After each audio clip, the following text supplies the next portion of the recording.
we found with USAID cuts, and by the way, they haven't all been cut. The parts of USAID that we found to be even slightly useful were transferred to the State Department. So they've not been deleted, they've simply been transferred to the State Department. But many times over with USAID and other organizations, when they said, oh, well, this is going to help, children, or it's going to help some disease eradication or something like that. And then when we ask for any evidence whatsoever, I say, well, please connect us with this group of children so we can talk to them and understand more about their issue. We get nothing. They don't even try to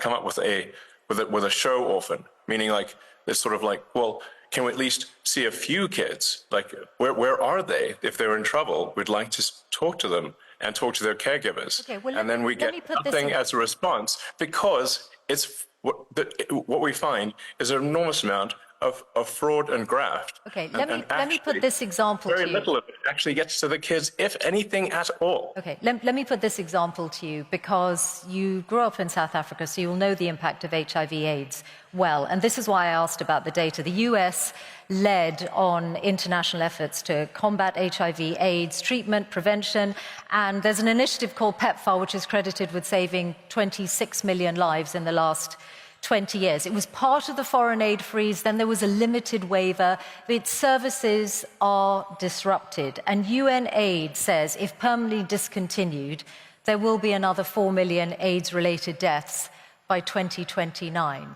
So if you look at that example, which is backed up by data, in 2023, 630,000 people died of AIDS-related illnesses, then perhaps Bill Gates's figures are not wrong. Millions of lives could be lost.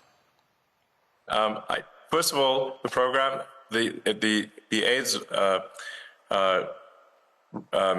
medication program is continuing. So your fundamental premise is wrong. It is continuing. Now, do you have another example? Elon, not in its entirety. It is false. Not in its entirety. There's a limited waiver, and UNAIDS have said that not all of the services that were previously funded by USAID are continuing. So that's why I put that example to you. Okay, well, which ones aren't being funded? I'll fix it right now. Okay, well, actually, they're all on the UNAIDS website, so you'll be able to see them. But mostly they are to do with. Mostly they are to do with prevention, and for example, the rollout of a drug called lenacapavir, which was hailed as one of the biggest breakthroughs against AIDS for many years, which came out last year. So if you are, perhaps, I'm sure UNAIDS would be delighted if you're able to look at that again.